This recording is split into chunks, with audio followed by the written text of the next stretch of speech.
Our first author has spent near a millennia honing his magic craft. Born around the year 800, he once taught Merlin how to cut a rope and then make it whole again. Here presenting his new book, Simple Close-Up Magic Volume 1, ladies and gentlemen, Garamond the Magnificent.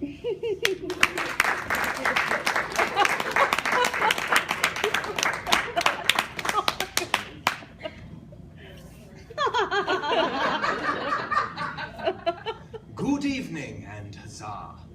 First, I would like to acknowledge that Garamond is actually a pseudonym. It is simply my favorite font. My real name is Jeff.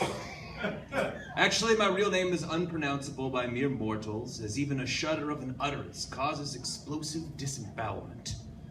So let's begin tonight's reading with my credentials from the section entitled About Me. Congratulations on your purchase of Simple Close-Up Magic Volume 1. Soon, with enough practice, you might be as great as someone like me. Remember, magic is 98% skill and 2% demonic blood packs. How did I get here? I was born the spawn of a tumultuous bond. My father, an incubus, wasn't around much with all of his demonic duties, and my mother could be a real succubus. She was a full-blooded human, but she could be a real witch sometimes. And I do mean literally, as she taught me everything I needed to know about the dark arts. That is, she taught me everything I needed to know before I had to summon new deities from other dimensions. And she could slaughter a mean goat. Couldn't cook worth a damn, though. After sacrificing her in exchange for immortality, I hopped around the dimensional multiverse, picking up tricks from the greats, Stephen Strange, Constantine, even Dumbledore. Gandalf always claimed he wasn't in fact a wizard in the traditional sense, but his hat spoke otherwise. My traveling throughout the universes has brought me back here to my home dimension, where I now spend my time doing close-up magic for fans of all ages. But before you read further, remember, magic is about what you put into it. Don't believe that this is going to be an easy journey. It requires a lot of sacrifice. David Copperfield slays 100 virgins before each show, and then he kills them. Only joking, that would defeat the purpose of them being virgins in the first place. So now here are a few of my favorite tricks. Quarter behind the ear. A deceptively simple trick. How does one appear to conjure a coin from thin air right behind an unsuspecting ear? Well, you must literally conjure a coin into thin air. To do this, you will need to gather a few simple spell ingredients.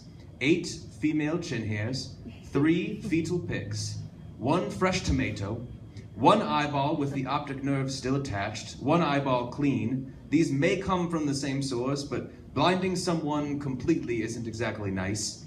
And 1 pint dragon's blood.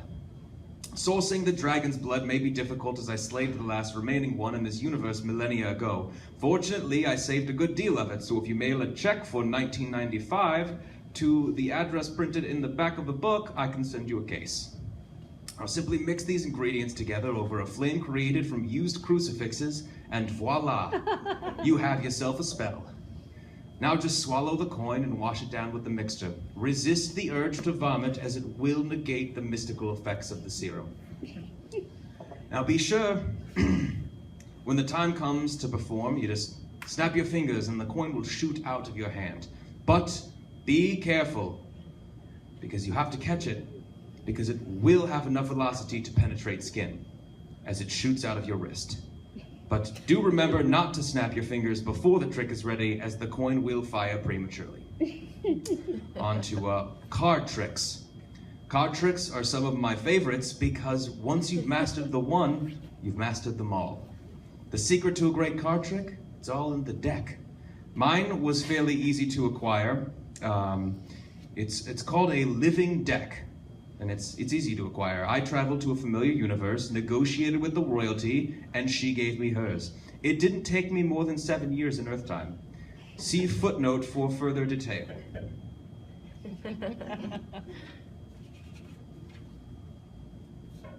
If you're reading this, then you are still unsure of how to obtain a living deck of cards. While I can't tell you where to get one exactly, I can tell you how I got mine. Hopefully it provides some inspiration. First, I use a multiversal traversal spell. They're very easy so long as you have a loved one to sacrifice. A second cousin should do well. Now read the spell passage from your dark book of choice. Mine was the Book of Ashanti, but any will do. I believe that the current book of choice in this universe is Patriots and Pinheads by Bill O'Reilly. I jumped to the world of Alice in Wonderland and convinced the Queen of Hearts to relinquish command of her foot soldiers to me, and voila, it was as simple as that. Now that you have your deck, just tell the cards what to do, and that's it. It's practically child's play. Side note, do not let the cards play with children, as the Queen may turn rambunctious and attempt to behead the kids. It may not seem possible, but it is, and paper cut decapitation is not a great way to go. Lastly, pulling a rabbit out of a hat. Pulling a rabbit out of a hat, always a great standby crowd pleaser because of the children's love of animals. How do you do it? It's simple. You take off your hat, and you pull it out of the secret compartment that contains a pocket universe that you created earlier in the day. Now, we covered pocket universes before, but in case you're skipping around, the most important thing to recall is that they have a half-life of 8 hours, meaning that if you wait too long to pull out the rabbit and it fails mid-trick, you will end up with a decapitated rodent, and you will not get paid at the end of the show. Parents do hate the use of blood. Also, do remember to conjure any oxygen bubbles in the pocket universe, as a dead rabbit, though still impressive, is not nearly as impressive as a desperately hopping one. After all is said and done, only one question remains. Sacrificing an entire universe full of life might seem like a lot for a simple trick. In the end, is it worth it? And after one look on those kids' faces, the answer is always yes. Yes, it is. That's it for my tricks. Does anybody have any questions about magic, close-up, or any other kind for that matter? When's Volume 2 coming out? I don't know, we'll go back and look at the footage and see if there's going to be a Volume 2. I thought magicians don't reveal their secrets. These aren't secrets, this is a guide for the budding enthusiast. It's okay. Common misconception. I have secret ingredients in there, I won't get into them. But you can pay me a little extra after the show, and I might be able to reveal some extra secrets for you. Anything else? Should the budding enthusiast do tricks more than once? People ask. Well, aside from the permanent and the single-use tricks, yes. You know, you don't want to go sacrificing your mom twice. That seems difficult, if not impossible. Did you have to choose between your mother and father to sacrifice? Or No, my father was a demon, therefore I could not sacrifice him. Stay on board. That'll do it for me. Thank you very much.